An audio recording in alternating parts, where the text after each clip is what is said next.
ꯃꯌꯥꯝꯕꯨ ꯊꯣꯏꯕꯤ ꯀꯩꯁꯥꯝꯅ ꯇꯥꯔꯥꯝꯅ ꯑꯣꯛꯆꯕꯒ ꯂꯣꯏꯅꯅ ꯈꯨꯔꯨꯝꯖꯔꯤ꯫ ꯉꯁꯤꯁꯨ ꯃꯍꯧꯁꯥꯒꯨꯝ ꯃꯌꯥꯝꯒꯤꯗꯃꯛꯇ ꯌꯥꯝꯅ ꯅꯨꯡꯉꯥꯏꯔꯕ ꯐꯨꯡꯒꯥ ꯋꯥꯔꯤ ꯑꯃ ꯄꯨꯗꯨꯅ ꯂꯥꯛꯆꯔꯤ꯫ ꯋꯥꯔꯤ ꯑꯁꯤꯕꯨ ꯊꯥꯕꯤꯔꯛꯄꯅ ꯃꯣꯅꯤꯀꯥ ꯋꯥꯍꯦꯡꯕꯝ꯫ ꯍꯧꯖꯤꯛ ꯃꯌꯥꯝ ꯄꯨꯟꯅ ꯋꯥꯔꯤ ꯑꯁꯤ ꯇꯥꯃꯤꯟꯅꯔꯁꯤ꯫ ꯈꯨꯜ ꯑꯃꯒꯤ ꯁꯤꯗꯥꯏꯗ ꯃꯆꯤꯟ ꯃꯅꯥꯎ ꯅꯨꯄꯥ ꯑꯅꯤ ꯂꯩꯔꯝꯃꯤ꯫ ꯑꯍꯜ ꯑꯗꯨꯅ ꯊꯧꯕ ꯍꯥꯏꯅ ꯀꯧꯔꯝꯃꯤ, ꯑꯗꯨꯒ ꯑꯇꯣꯝꯕꯗꯨꯒꯤꯅ ꯊꯧꯅꯥ ꯍꯥꯏꯅ ꯀꯧꯔꯝꯃꯤ꯫ ꯃꯈꯣꯏ ꯃꯆꯤꯟ ꯃꯅꯥꯎ ꯑꯅꯤ ꯑꯗꯨ ꯌꯥꯝꯅ ꯅꯨꯡꯁꯤꯅꯖꯩ꯫ ꯊꯧꯕ ꯑꯃꯗꯤ ꯊꯧꯅꯥꯒꯤ ꯃꯃꯥ ꯃꯄꯥꯅ ꯃꯆꯥ ꯑꯅꯤꯕꯨ ꯃꯕꯨꯛ ꯊꯟꯅ ꯄꯤꯖꯕ ꯉꯝꯂꯝꯗꯦ꯫ ꯃꯆꯥꯁꯤꯡꯕꯨ ꯌꯣꯛꯅꯕ ꯍꯣꯠꯅꯕꯗ ꯃꯃꯥ ꯃꯄꯥ ꯑꯅꯤ ꯑꯗꯨ ꯌꯥꯝꯅ ꯋꯥꯔꯝꯃꯤ꯫ ꯅꯣꯡꯃ ꯂꯝ ꯑꯗꯨꯒꯤ ꯅꯤꯡꯊꯧꯅ ꯃꯈꯣꯏꯒꯤ ꯂꯩꯕꯥꯛ ꯑꯗꯨꯗ ꯂꯥꯟ ꯑꯀꯟꯕ ꯑꯃ ꯂꯥꯛꯄꯗꯒꯤ ꯌꯨꯝꯊꯣꯡ ꯈꯨꯗꯤꯡꯒꯤ ꯅꯨꯄꯥ ꯑꯃꯃꯝ ꯊꯣꯛꯂꯛꯇꯕ ꯌꯥꯗꯦ ꯍꯥꯏꯗꯨꯅ ꯁꯒꯣꯜ ꯄꯥꯎ ꯆꯠꯂꯝꯃꯤ꯫ ꯃꯇꯩ ꯃꯅꯥꯎ ꯑꯅꯤꯗꯨ ꯅꯤꯡꯊꯧꯒꯤ ꯄꯥꯎꯖꯦꯜ ꯆꯠꯂꯤꯕꯗꯨ ꯇꯥꯕꯗ ꯌꯥꯝꯅ ꯋꯥꯖꯔꯝꯃꯤ꯫ ꯇꯨꯝꯗꯨꯅ ꯂꯩꯔꯤꯕ ꯄꯤꯛꯂꯤꯕ ꯃꯆꯥ ꯑꯅꯤꯕꯨ ꯌꯦꯡꯗꯨꯅ ꯌꯥꯝꯅ ꯀꯞꯂꯝꯃꯤ꯫ ꯑꯗꯨꯕꯨ ꯂꯩꯕꯥꯛꯀꯤ ꯅꯤꯡꯊꯧꯒꯤ ꯁꯣꯏꯕ ꯌꯥꯗꯕ ꯋꯥ ꯑꯣꯏꯕꯅ ꯃꯄꯨꯔꯣꯏꯕꯗꯨ ꯆꯠꯄꯗ ꯇꯥꯔꯝꯃꯤ꯫ ꯅꯨꯄꯤ, ꯑꯩ ꯆꯠꯂꯨꯈꯤꯒꯦ꯫ ꯅꯪ ꯅꯆꯥꯁꯤꯡ ꯑꯁꯤꯕꯨ ꯆꯦꯛꯁꯤꯟꯅ ꯁꯦꯟꯅꯧꯀꯣ꯫ ꯀꯔꯤꯒꯨꯝꯕ ꯑꯩꯅ ꯐꯠꯇ ꯅꯨꯡꯗ ꯊꯣꯛꯈꯤꯕ ꯇꯥꯔꯕꯁꯨ ꯅꯪ ꯏꯆꯥ ꯑꯅꯤꯕꯨ ꯆꯥꯎꯕ ꯁꯔꯦꯞ ꯐꯕ ꯐꯥꯎꯕ ꯅꯤꯡꯊꯤꯅ ꯌꯣꯛꯂꯧꯀꯣ꯫ ꯀꯔꯤꯅꯣ ꯃꯈꯣꯏ ꯄꯥꯕꯨꯡꯅ ꯇꯥꯛꯄꯤꯔꯤꯕ ꯋꯥꯗꯨꯕꯨ? ꯂꯥꯟꯉꯝ ꯐꯤꯔꯥꯟ ꯊꯦꯗꯨꯅ ꯑꯃꯨꯛ ꯍꯟꯕꯤꯔꯛꯎ꯫ ꯏꯆꯥ ꯑꯅꯤ ꯑꯃꯗꯤ ꯑꯩꯍꯥꯛꯅ ꯃꯈꯣꯏ ꯄꯥꯕꯨꯡ ꯍꯜꯂꯛꯄ ꯈꯧꯔꯥꯡꯅ ꯉꯥꯏꯍꯧꯔꯤ ꯍꯥꯏꯕꯁꯤ ꯈꯛ ꯀꯥꯎꯕꯤꯒꯅꯨꯀꯣ꯫ ꯑꯁꯨꯝꯅ ꯍꯥꯏꯅꯗꯨꯅ ꯂꯥꯟꯒꯤꯗꯃꯛ ꯈꯣꯡꯁꯥꯜꯂꯝꯃꯤ꯫ ꯃꯇꯝ ꯈꯔꯒꯤ ꯃꯇꯨꯡ ꯃꯄꯨꯔꯣꯏꯕꯗꯨ ꯂꯥꯟꯗ ꯊꯋꯥꯏ ꯀꯠꯈ꯭ꯔꯦ ꯍꯥꯏꯕꯒꯤ ꯀꯣꯅꯨꯡꯒꯤ ꯂꯥꯟꯃꯤ ꯑꯃꯅ ꯄꯥꯎ ꯄꯤꯕ ꯂꯥꯛꯂꯝꯃꯤ꯫ ꯄꯥꯎ ꯑꯗꯨ ꯇꯥꯕꯗ ꯃꯆꯥ ꯑꯅꯤꯕꯨ ꯀꯣꯟꯗꯨꯅ ꯃꯃꯥ ꯑꯗꯨ ꯌꯥꯝꯅ ꯀꯞꯂꯝꯃꯤ꯫ ꯁꯨꯝ ꯀꯞꯇꯨꯅ ꯂꯩꯕꯗꯤ ꯌꯥꯗꯕꯅꯤꯅ ꯅꯣꯡꯃ ꯈꯨꯜ ꯑꯗꯨꯒꯤ ꯈꯨꯟꯗꯣꯟꯗ ꯂꯩꯕ ꯆꯤꯡ ꯑꯃꯗ ꯃꯃꯥ ꯑꯗꯨꯅ ꯃꯆꯥ ꯑꯅꯤꯕꯨ ꯊꯝꯂꯝꯗꯨꯅ ꯁꯤꯡ ꯆꯟꯕ ꯆꯠꯈꯤꯔꯝꯃꯤ꯫ ꯅꯨꯃꯤꯠ ꯑꯁꯤꯗꯒꯤ ꯃꯃꯥ ꯑꯗꯨꯁꯨ ꯑꯗꯨꯃꯛ ꯍꯜꯂꯛꯈꯤꯗ꯭ꯔꯦ꯫ ꯃꯆꯤꯟ ꯃꯅꯥꯎ ꯑꯅꯤꯗꯨ ꯌꯨꯝꯊꯣꯡ ꯈꯨꯗꯤꯡ ꯊꯕꯛ ꯁꯨꯕ ꯆꯠꯇꯨꯅ ꯆꯦꯡ ꯐꯧ ꯈꯨꯟꯗꯨꯅ ꯆꯥꯗꯨꯅ ꯌꯥꯝꯅ ꯋꯥꯅ ꯍꯤꯡꯃꯤꯟꯅꯔꯝꯃꯤ꯫ ꯑꯁꯨꯝꯅ ꯑꯁꯨꯝ ꯂꯩꯔꯛꯄꯅ ꯍꯧꯖꯤꯛꯇꯤ ꯊꯧꯅꯥ ꯑꯃꯗꯤ ꯊꯧꯕ ꯃꯈꯣꯏ ꯑꯅꯤ ꯌꯨꯝ ꯀꯩ ꯄꯥꯟꯕꯒꯤ ꯃꯇꯝ ꯑꯣꯏꯔꯛꯇꯨꯅ ꯂꯩꯀꯥꯏ ꯃꯤꯌꯥꯝ ꯆꯪꯗꯨꯅ ꯃꯈꯣꯏ ꯑꯅꯤꯒꯤ ꯅꯨꯄꯤ ꯑꯃꯃꯝ ꯊꯤꯕꯤꯔꯝꯃꯤ꯫ ꯊꯧꯕꯒꯤ ꯂꯣꯏꯅꯕꯤꯒꯤ ꯃꯃꯤꯡꯅ ꯊꯣꯏꯅꯨ ꯍꯥꯏꯅ ꯀꯧꯔꯝꯃꯤ꯫ ꯊꯣꯏꯅꯨ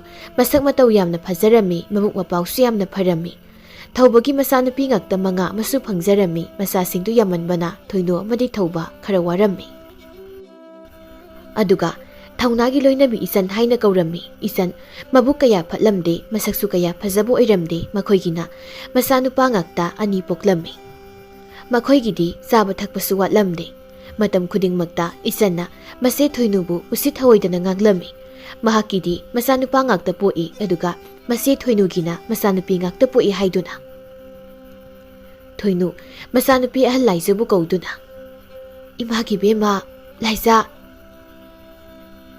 ꯅꯅꯥꯎꯁꯤꯡꯒꯅꯦ ꯅꯤꯡꯊꯤꯅ ꯂꯩꯃꯤꯟꯅꯔꯝꯃꯨꯀꯣ꯫ ꯏꯃꯥ ꯄꯥꯠꯇ ꯉꯥ ꯐꯥꯕ ꯆꯠꯂꯨꯒꯦ꯫ ꯅꯪ ꯄꯥꯕꯁꯨ ꯎꯃꯪꯗ ꯈꯨꯟꯒꯤ ꯅꯍꯥ ꯃꯌꯥꯝꯒ ꯁꯤꯡ ꯆꯟꯕ ꯆꯠꯄꯗꯣ ꯌꯥꯎꯒꯅꯤ ꯍꯥꯏꯗꯨꯅ ꯆꯠꯈ꯭ꯔꯕꯅꯤ꯫ ꯁꯤ ꯍꯥꯏꯗꯨꯅ ꯂꯥꯏꯖꯗ ꯃꯅꯥꯎꯁꯤꯡꯕꯨ ꯁꯤꯟꯅꯔꯝꯃꯤ꯫ ꯍꯣꯏ ꯏꯃꯥ, ꯑꯗꯣ ꯏꯃꯥ ꯅꯪ ꯀꯨꯏꯅ ꯂꯩꯔꯛꯀꯅꯨꯀꯣ꯫ ꯏꯃꯥꯅ ꯀꯨꯏꯅ ꯂꯩꯔꯛꯑꯗꯤ ꯏꯅꯥꯎ ꯁꯦꯟꯅꯕꯗ ꯏꯟꯗꯣꯝꯆꯥꯅ ꯍꯦꯛꯇ ꯆꯩ꯫ ꯑꯉꯥꯡ ꯁꯥꯟꯅꯕꯁꯤꯡꯗꯣ ꯉꯟꯅ ꯍꯜꯂꯛꯎꯀꯣ ꯏꯃꯥ꯫ ꯏꯆꯥꯁꯤꯗꯤ ꯅꯟꯗꯣꯝꯆꯥꯅ ꯆꯩꯔꯤꯕꯗꯣ ꯐꯍꯟꯅꯤꯡꯗꯅ ꯉꯥꯡꯂꯤꯕꯅꯤ, ꯈꯨꯝꯕ ꯌꯥꯗꯦꯀꯣ ꯏꯃꯥꯒꯤ ꯂꯥꯏꯖꯥ꯫ ꯂꯩꯃꯤꯟꯅꯔꯣ, ꯏꯃꯥ ꯆꯠꯂꯨꯈꯤꯒꯦꯀꯣ꯫ ꯑꯁꯨꯝꯅ ꯊꯣꯏꯅꯨꯁꯨ ꯆꯠꯈꯤꯔꯝꯃꯤ꯫ ꯏꯆꯟ ꯃꯆꯤꯟꯗ ꯁꯣꯜꯂꯤ, ꯇꯧꯖ ꯁꯥꯔꯁꯤꯒ ꯃꯆꯥꯅꯤꯅ ꯁꯪꯒꯨ ꯍꯦꯛ ꯄꯣꯛꯁꯜꯂꯗꯅꯕ꯫ ꯑꯗꯨꯁꯨ ꯅꯨꯄꯤ ꯉꯥꯛꯇ ꯅꯠꯇꯦ, ꯀꯔꯤꯕꯨ ꯀꯥꯟꯅꯗꯣꯏꯅꯣ ꯃꯥꯒꯤ ꯃꯆꯥꯅꯨꯄꯤ ꯃꯌꯥꯝꯅꯤꯅ ꯇꯧꯖ ꯁꯥꯏꯁꯤꯡꯁꯤꯕꯣ꯫ ꯋꯥꯅ ꯍꯣꯠꯅꯗꯅ ꯊꯥꯛꯑꯒ ꯃꯌꯨꯝ ꯂꯣꯏꯅ ꯄꯥꯟꯈꯤꯗꯧꯔꯤꯕ ꯑꯩꯈꯣꯏꯒꯤꯗꯤꯅꯦ ꯏꯆꯥ ꯅꯨꯄꯥ ꯃꯥꯡꯖꯕ ꯑꯃꯠꯇ ꯂꯩꯇꯦ꯫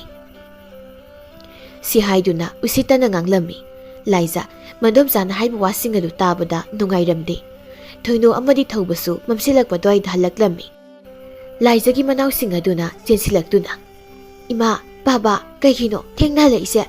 ꯑꯩꯈꯣꯏ ꯉꯁꯥꯏꯗꯒꯤ ꯏꯃꯥ ꯄꯥꯕ ꯍꯜꯂꯛꯄ ꯉꯥꯏꯕꯗ ꯋꯥꯏꯅꯦ꯫ ꯊꯣꯏꯅꯨꯅ, ꯏꯆꯥꯁꯤꯡꯕꯨ ꯏꯃꯥ ꯄꯥꯕ ꯉꯥꯏꯕꯗ ꯋꯥꯕ꯭ꯔꯅꯦ? ꯍꯌꯦꯡꯈꯩꯗꯤ ꯉꯟꯅ ꯍꯜꯂꯛꯀꯦꯀꯣ꯫ ꯋꯥꯅ ꯍꯜꯂꯛꯇꯨꯅ ꯏꯁꯤꯡ ꯂꯨꯝꯗꯨꯅ ꯈꯣꯡꯈꯨꯠ ꯍꯥꯝꯅꯕ ꯍꯥꯏꯗꯨꯅ ꯊꯣꯏꯅꯨꯅ ꯍꯣꯠꯅꯔꯝꯃꯤ꯫ ꯏꯆꯟ ꯏꯃꯨꯡꯗꯒꯤ ꯊꯣꯛꯂꯛꯇꯨꯅ, ꯏꯆꯦ ꯐꯅꯁꯨ ꯌꯥꯝꯅ ꯍꯥꯏꯔꯦ, ꯑꯁꯨꯛ ꯌꯥꯝꯅ ꯒ꯭ꯌꯥꯟ ꯇꯥꯗ꯭ꯔꯤꯕꯁꯤꯕꯨ ꯀꯩꯒꯤꯅꯣ? ꯀꯩꯗꯧꯔꯤ ꯏꯅꯥꯎ? ꯏꯆꯦ, ꯍꯌꯦꯡꯈꯩꯗꯤꯅꯦ ꯅꯆꯥ ꯃꯌꯥꯝꯁꯦ ꯊꯅꯝꯗꯨꯅ ꯆꯠꯄꯤꯈꯤꯅꯨ꯫ ꯆꯠꯀꯦ ꯍꯥꯏꯔꯕꯁꯨ ꯅꯆꯥ ꯃꯌꯥꯝꯁꯦ ꯄꯨꯗꯨꯅ ꯆꯠꯄꯤꯌꯨ꯫ ꯏꯆꯥ ꯐꯥꯎꯕ ꯁꯦꯟꯅꯕ ꯉꯝꯗ꯭ꯔꯦ, ꯁꯤꯗ ꯃꯤꯆꯥꯒ ꯑꯃꯨꯛ ꯌꯦꯡꯕ ꯁꯪꯖꯗ꯭ꯔꯦ꯫ ꯍꯌꯦꯡ ꯁꯣꯏꯔ ꯈꯣꯠꯂꯒ ꯑꯩꯈꯣꯏꯕꯨ ꯐꯠꯇꯕ ꯇꯥꯅꯕꯗ ꯁꯤꯟꯕꯤꯒꯅꯨ꯫ Inau, isa singsina, kayam akaiba tauramlabagi. Kairamba kairamdaba, adugi wanate, kashunati adugidi, senaba sangde kuisu. Thambak yamna chili. Ise, hayingdagdi angangsing ase, puduna satpiko. Thoinu, manaw nupina haibu wadu tabada thawai nungaitana. Phare phare inau, ay hayeng kai, isa singse, hundok lamlaroi. Nasa nupi ahanina taurisina, pau tambana marola makaliba, hayna marola masingliba. Wa matay ba yadene, tamdoiga, kumdoiga, kapsina doi sigana. Natene. Isigay taygagi, nasa nupi mayapsibu, kaidong na doino. Mayim painkraga, migyoy kitaw mangagtani. Isigay taygabu, hanuruba matamda, kanani yung bidoino. Ay ko'y dagati niya, hayeng, yeke kanbirakano. Nabiye may ko'y gidi niya.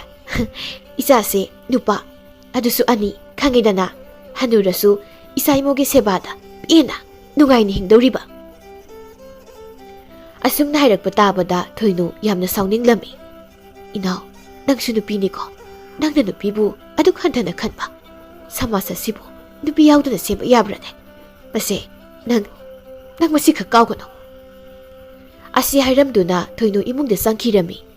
Thauna, imong dagi mahagi nupi na matay mo na ngang limayam do tabada.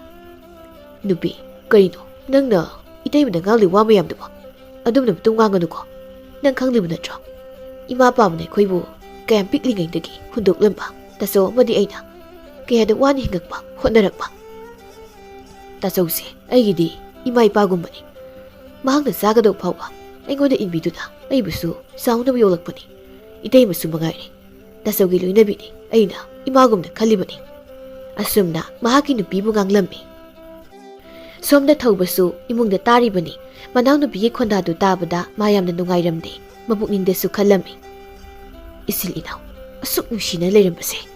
Matanggi kong sana, asidi, tap na laptok na reko.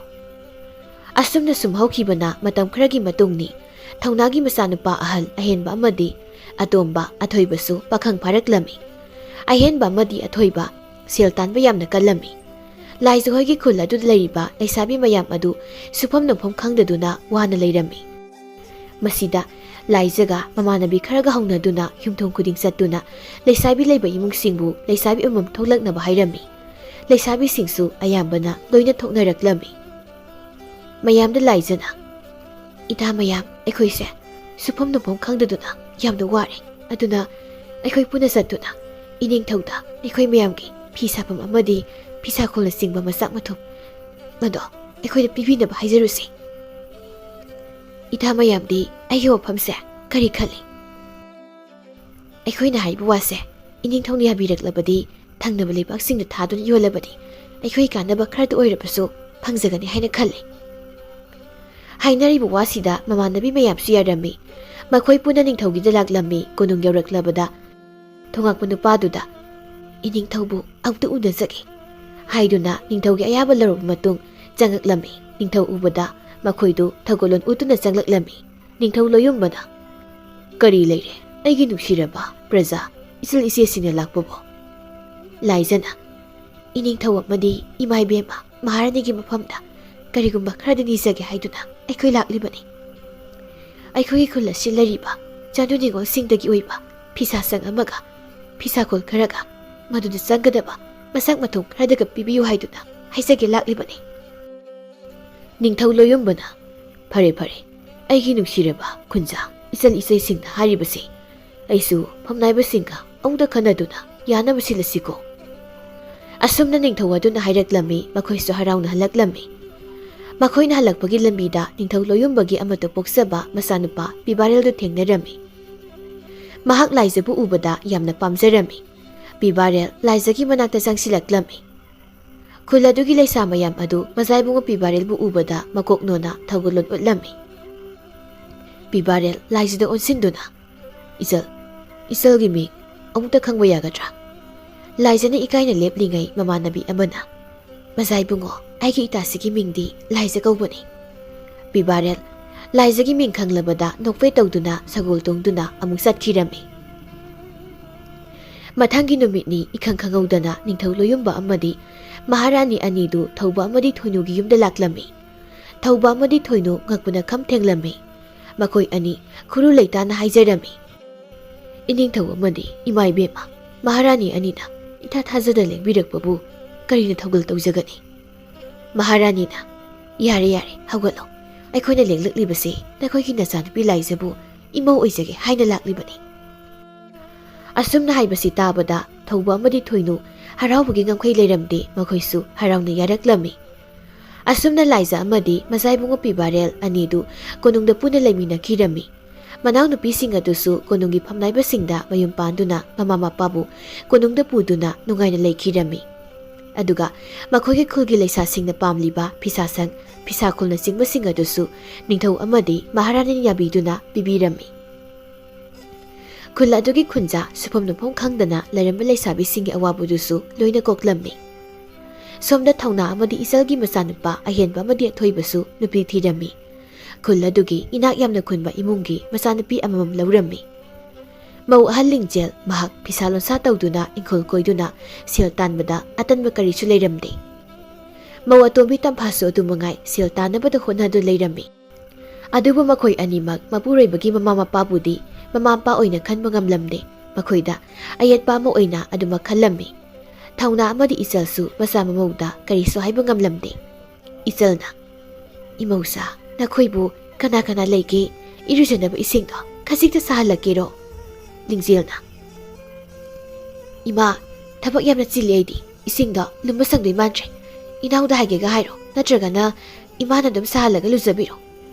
ꯑꯁꯤ ꯍꯥꯏꯔꯝꯗꯨꯅ ꯊꯣꯛꯈꯤ ꯃꯧ ꯑꯇꯣꯝꯕꯤꯅ꯫ "ꯀꯩꯅꯣ ꯏꯆꯦ, ꯏꯆꯦꯅ ꯊꯕꯛ ꯈꯨꯗꯤꯡꯒꯤ ꯑꯩꯉꯣꯟꯗ ꯁꯨꯝ ꯊꯥꯡꯖꯤꯟꯕꯤꯔꯛꯏꯁꯤꯕꯣ? ꯑꯩꯁꯨ ꯁꯪꯗꯤꯌꯦ, ꯑꯩꯁꯨ ꯏꯃꯨꯡꯒꯤ ꯊꯕꯛ ꯃꯌꯥꯝꯁꯦ ꯑꯩꯅ ꯂꯣꯏꯅ ꯇꯧꯔꯤꯕꯅꯤ, ꯂꯦꯝꯅ ꯂꯩꯕ ꯅꯠꯇꯦ." ꯏꯆꯟ ꯃꯃꯧ ꯑꯅꯤꯒꯤ ꯋꯥꯗꯨ ꯇꯥꯕꯗ "ꯌꯥꯔꯦ ꯌꯥꯔꯦ ꯇꯣꯛꯂꯣ ꯏꯃꯧꯁꯥ, ꯏꯃꯥꯅ ꯇꯣꯛꯄ ꯁꯨꯝ ꯍꯣꯠꯅꯔꯒꯦꯀꯣ, ꯇꯣꯛꯑꯣ." ꯂꯤꯡꯖꯦꯜꯅ "ꯉꯁꯥꯏꯅ ꯑꯗꯨꯃꯥꯏꯅ ꯃꯤꯉꯣꯟꯗ ꯑꯃꯨꯛ ꯍꯥꯏꯗ꯭ꯔꯤꯉꯩꯗ ꯈꯜꯂꯗꯤꯅꯦ ꯍꯦꯛ ꯐꯒꯗꯕ ꯏꯃꯥꯁꯨ. ꯉꯝꯗ꯭ꯔꯦ, ꯅꯣꯡ ꯍꯦꯛ ꯉꯥꯟꯕꯗꯒꯤ ꯅꯨꯃꯤꯠ ꯇꯥꯕ ꯐꯥꯎꯕꯁꯦ ꯃꯤꯔꯦꯝ ꯃꯌꯥꯝ ꯆꯥꯅꯕ ꯆꯥꯛꯄꯨ ꯊꯣꯡꯒꯗ꯭ꯔꯥ, ꯀꯣꯟꯕꯨ ꯐꯦꯡꯒꯗ꯭ꯔꯥ, ꯁꯦꯟꯕꯨ ꯇꯥꯟꯒꯗ꯭ꯔꯥ." ꯇꯝꯐꯥꯅ "ꯀꯩꯅꯣꯗ ꯏꯆꯦ, ꯋꯥꯒꯤ ꯋꯥ ꯆꯨꯝꯅ ꯉꯥꯡꯕꯤꯌꯨ. ꯃꯤꯔꯦꯝ ꯃꯌꯥꯝ ꯊꯥꯛꯄ ꯀꯥꯏꯗꯤ ꯍꯥꯏꯕꯤꯒꯅꯨ. ꯑꯩꯈꯣꯏꯁꯨ ꯏꯆꯦ ꯍꯣꯏꯅ ꯊꯥꯛꯄ꯭ꯔꯣ? ꯅꯠꯇꯦ, ꯑꯩꯈꯣꯏꯁꯤꯕꯨ ꯏꯆꯦ ꯍꯣꯏꯅ ꯊꯥꯛꯄ꯭ꯔꯕ?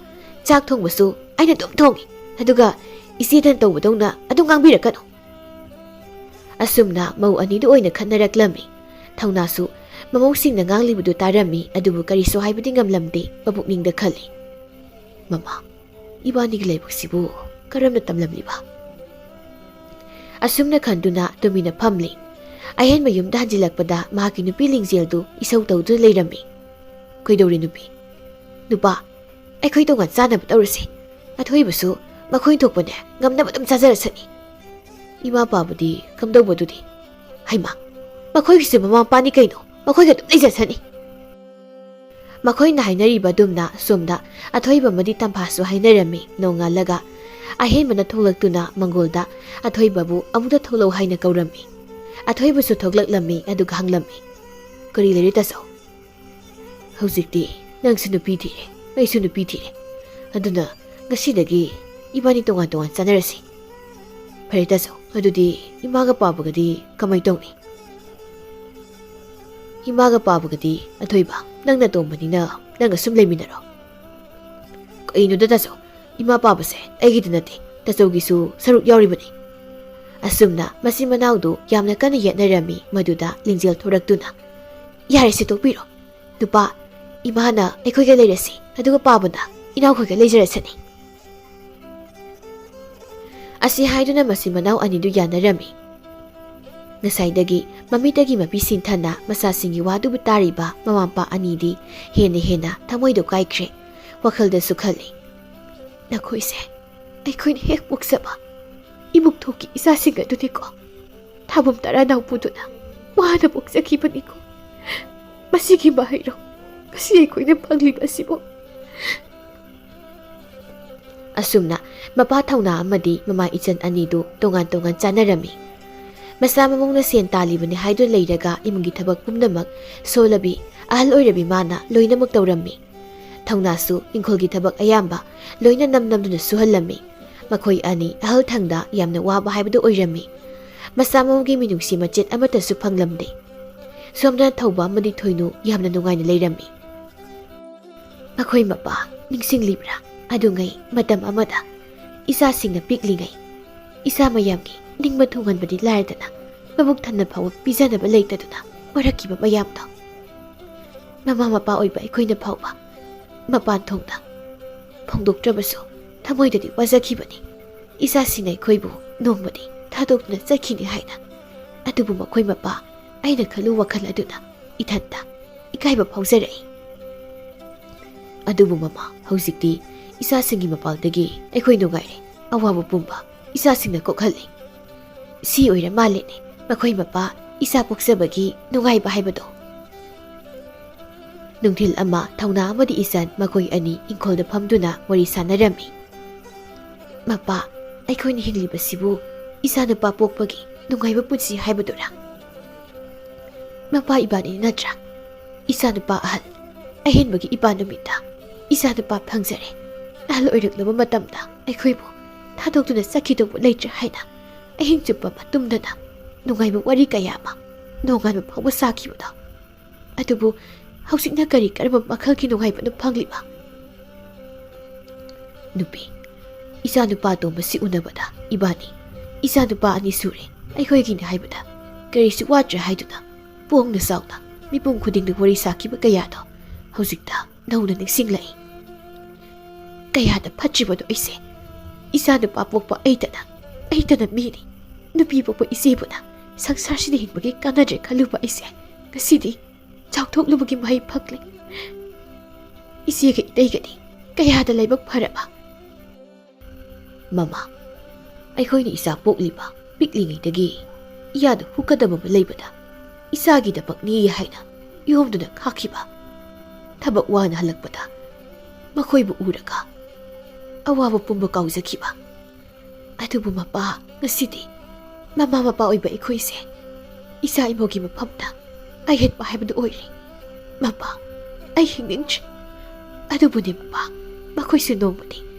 ꯃꯃꯥ ꯃꯄꯥ ꯑꯣꯏꯔꯛꯀꯅꯤ ꯑꯍꯜ ꯍꯥꯏꯕꯁꯤꯁꯨ ꯁꯣꯏꯗꯅ ꯑꯣꯏꯔꯛꯀꯅꯤ ꯃꯇꯝ ꯑꯗꯨꯗ ꯃꯃꯥ ꯃꯄꯥ ꯑꯅꯤꯅ ꯃꯁꯥꯕꯨ ꯀꯌꯥꯝ ꯅꯨꯡꯁꯤꯕ ꯍꯥꯏꯕꯗꯣ ꯈꯪꯂꯛꯈꯤꯒꯅꯤꯀꯣ ꯃꯃꯥ ꯏꯕꯥꯅꯤꯁꯨ ꯏꯆꯥꯅꯨꯄꯤ ꯑꯃꯇꯪ ꯌꯥꯎꯖꯔꯝꯂꯕꯗꯤ ꯅꯣꯡꯃꯇꯁꯨ ꯏꯃꯥ ꯄꯥꯕꯕꯨ ꯃꯍꯥꯛꯀꯤ ꯃꯄꯥꯝ ꯂꯝꯗꯝꯗ ꯂꯩꯍꯧꯔꯤ ꯈꯟꯗꯨꯅ ꯏꯃꯥ ꯄꯥꯕ ꯀꯔꯤ ꯆꯥꯅꯤꯡꯉꯤ ꯀꯔꯤ ꯊꯛꯅꯤꯡꯉꯤ ꯅꯨꯡꯉꯥꯏꯔꯤꯕ꯭ꯔꯥ ꯀꯔꯝ ꯂꯦꯜꯂꯦ ꯍꯥꯏꯅ ꯍꯪꯂꯛꯂꯝꯒꯗꯕꯅꯤ ꯑꯗꯨꯕꯨ ꯐꯪꯗ꯭ꯔꯦ ꯏꯁꯣꯔꯒꯤ ꯅꯣꯡꯗꯝ ꯍꯥꯏꯕꯗꯣ ꯇꯥꯔꯩꯗꯅ ꯃꯃꯥ ꯆꯍꯤ ꯀꯌꯥ ꯋꯥꯅ ꯏꯇꯩ ꯏꯅꯥꯎꯅ ꯃꯈꯣꯏꯕꯨ ꯆꯥꯎꯅꯕ ꯌꯣꯜꯂꯛꯈꯤꯕꯅꯤ ꯑꯗꯨꯕꯨ ꯃꯈꯣꯏꯅ ꯆꯥꯎꯔꯛꯂꯕ ꯃꯇꯝꯗꯗꯤ ꯏꯇꯩ ꯏꯅꯥꯎ ꯆꯥꯛꯁꯪ ꯑꯃꯠꯇꯗ ꯄꯨꯟꯅ ꯍꯥꯎꯕ ꯍꯥꯎꯇꯕ ꯑꯋꯥꯠ ꯑꯄꯥ ꯍꯪꯗꯗꯨꯅ ꯆꯥꯛ ꯆꯥꯃꯤꯟꯅꯕ ꯐꯥꯎꯕ ꯁꯪꯗ꯭ꯔꯦꯀꯣ ꯑꯗꯨ ꯃꯄꯥ ꯅꯪꯕꯨ ꯏꯃꯧꯅ ꯆꯥꯛ ꯄꯨꯛ ꯊꯟꯅ ꯄꯤꯖꯕ꯭ꯔꯥ ꯑꯋꯥꯠ ꯑꯄꯥ ꯑꯗꯨꯃꯛ ꯍꯪꯕꯤꯕ꯭ꯔꯥ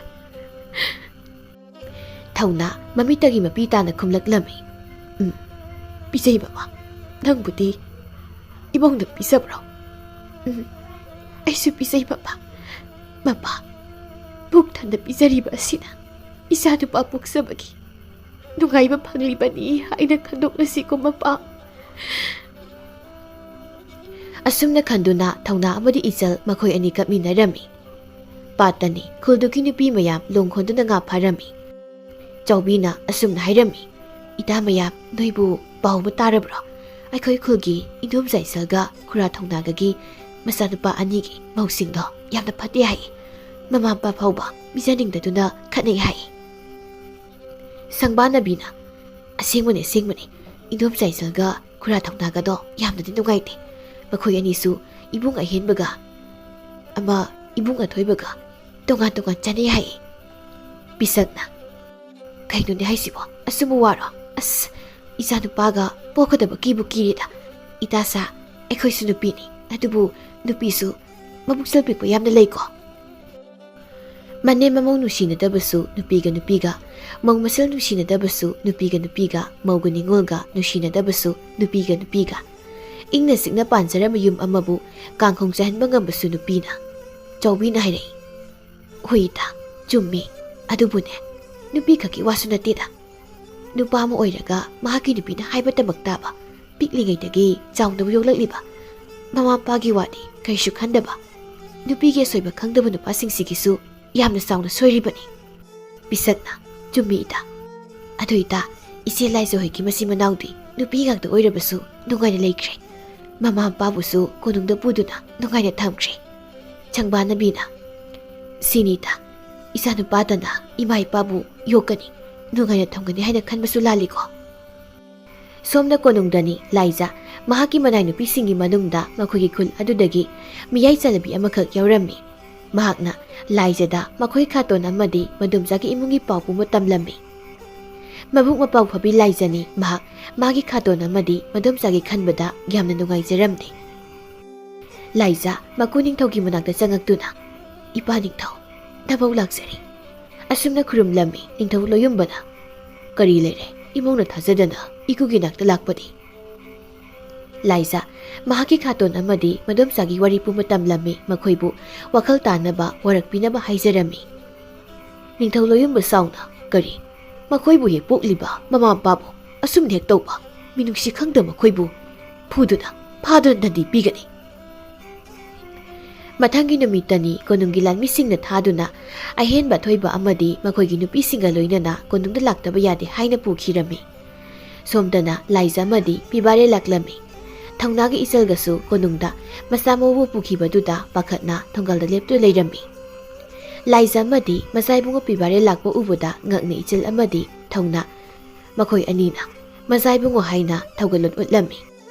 Aduga Laiza dam onsinduna thaunana icha Laiza laklidana hoi khaton lai bema Laiza taso amadi itaimadi ana ye yaudabra yaude khaton ngai dom jagadi nungairi bra haksangdi kaishu tawbidabra nungairi indom jaga nagi khaton kase yamna nungairi adugai ko isagai magana laktukna lakbabu sum lakbara kari leibage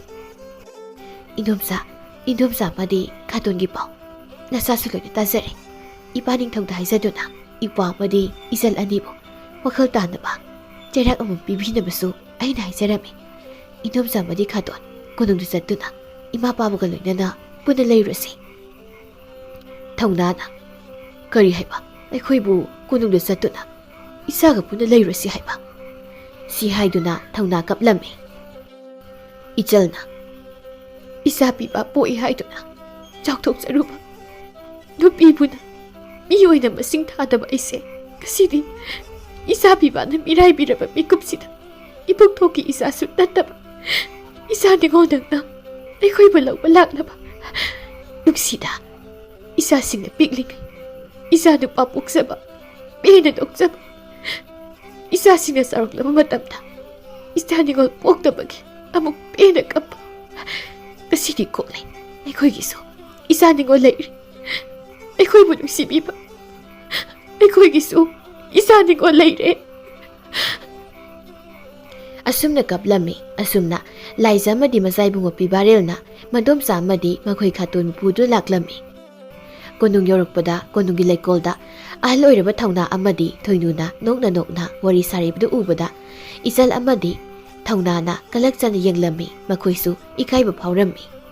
Isal mase amadi mataigi manakta changsilaktuna makhoina matam amada mache amadi masasingna ngangkiba usitabadu ngakbiu haijarami. Thaunasu matai mamadi mayambada haijarami.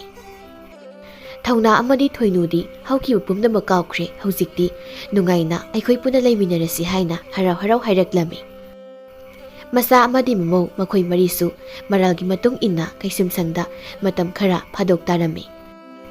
Masa mamau singna kaisumsangna leiba matam thauna amadi isal konungda masimanau puna leiminarami. Ahenba amadi athoiba masimanau anisu wakhal taraklami. Makhoina wakhal tarakpada ningamdabuna pik thalami yamnasu penjaramdi.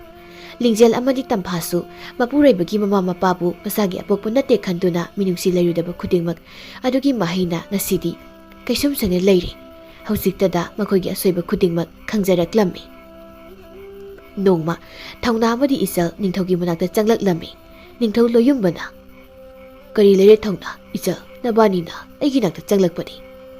Hekta hayo Isanna iningthau dolabada nai aikhoina khurumsari. Iningthau kaisumsangna lariba isa imongsibu thadokpiro.